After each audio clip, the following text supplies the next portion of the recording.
dicen, nos cuentan que en los próximos minutos podría estar saliendo humo blanco de Palacio de Gobierno. A ver si les podemos contar algo antes de terminar este programa.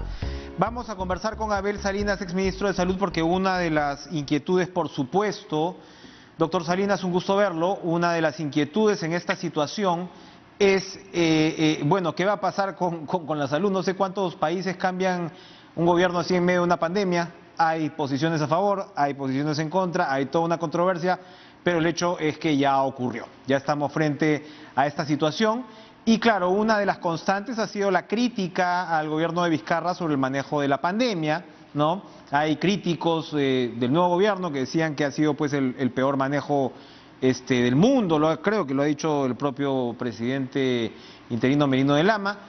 Pero por el otro lado habían trascendidos de que de repente retenían a la doctora Mazzetti en salud o que estaban tratando de hacerlo. Cuéntenos por favor su perspectiva de lo que el nuevo gobierno debería hacer con el sistema de salud en una situación tan difícil como la que vivimos. Y buenas noches, Enrique. Buenas noches. Sí, ciertamente creo que todos los peruanos estamos preocupados y permítame usted primero hacer un llamado a la calma y de todos los peruanos. Estamos viviendo un momento difícil, sin dudas. Muchos de los peruanos no queríamos que pasaran cosas como las que están ocurriendo ahora, pero tenemos que mantener la calma y pensar en el Perú. Un llamado muy especial a aquellos líderes o precandidatos presidenciales que están alentando las salidas a las calles, poniendo en riesgo no solamente la gobernabilidad del país, sino también la propia salud de las personas que salen y donde se puede, si tocamos el tema de salud, incrementar los riesgos de contagios, por ejemplo, del COVID, que ya estamos en una fase digamos, expectante ante la posible segunda ola, pero que este tipo de actitudes, en mi concepto, y lo quiero calificar categóricamente, inoportunas y hasta irresponsables, sin mirar la realidad del país. Entonces yo creo que hay un llamado para todos los peruanos a la calma, a la cordura y a mirar hacia adelante y cómo sacamos adelante al país en estas circunstancias. Bien, con respecto a las urgencias que va a tener que encarar él o la nueva ministra de Salud. Desde luego, creo que todavía estamos en una fase de la pandemia donde tenemos primero que hacer correcciones importantes en el control de la pandemia. Usted bien lo ha dicho, Enrique, no tenemos resultados que puedan considerarse favorables, dada los altos contagios que tuvimos, las miles de pérdidas de vidas humanas, y esto ha ocurrido lamentablemente por algunas estrategias que no fueron las mejores, que han tratado de corregirse en el camino, sí, pero que todavía es necesario profundizar, es necesario corregir.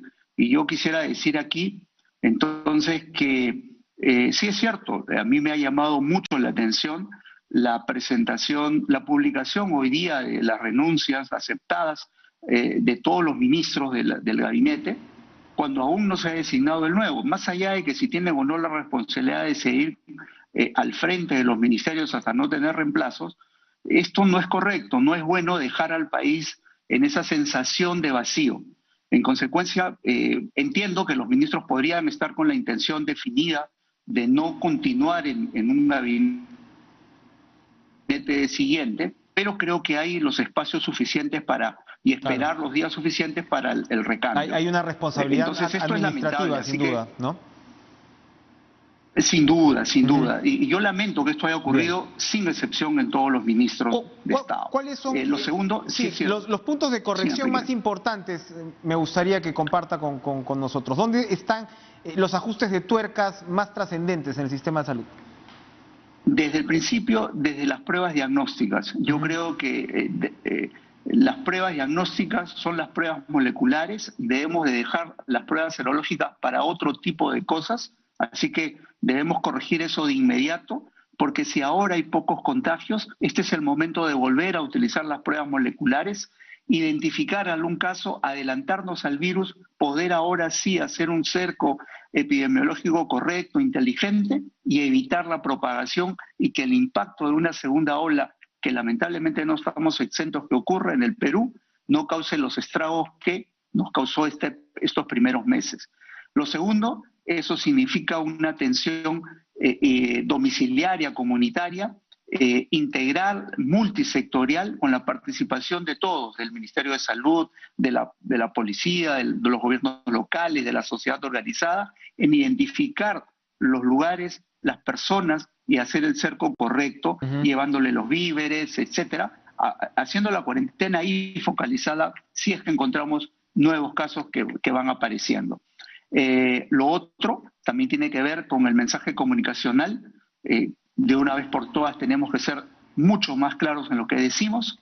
Es importante ver el tema del personal de salud, el recurso humano en salud, que está siendo dejado de lado. Es muy grave que los contratos que se tenían de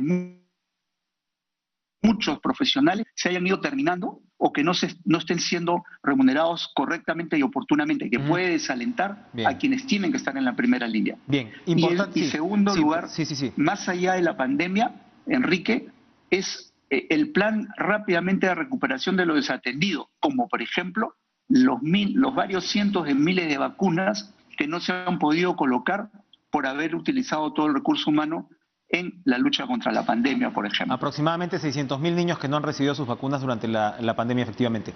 Para terminar rápidamente, doctor Salinas, que nos queda un par de minutitos. Hablaba usted del tema de la posibilidad de una segunda ola. Se habían anunciado los resultados del estudio de seroprevalencia, que para eso sí sirven las pruebas rápidas, y habían pues unos números preliminares de aproximadamente el 35% de infectados en todo el Perú.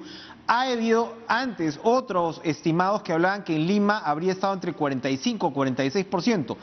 ¿A qué voy? Que hay efectivamente investigaciones, leí una de la Universidad de Estocolmo en Suecia, por ejemplo, que bajaba la famosa inmunidad de rebaño de manada para el caso del COVID a 46, 47%. Yo sé que este es un tema sumamente controversial, pero el hecho de que tengamos tal cantidad de infectados ya no nos ayuda un poquito a bajar el impacto de una potencial segunda ola. Europa, a pesar de la cantidad de muertos, ha seguido en este 5, 6, 7, 8% de infectados máximo.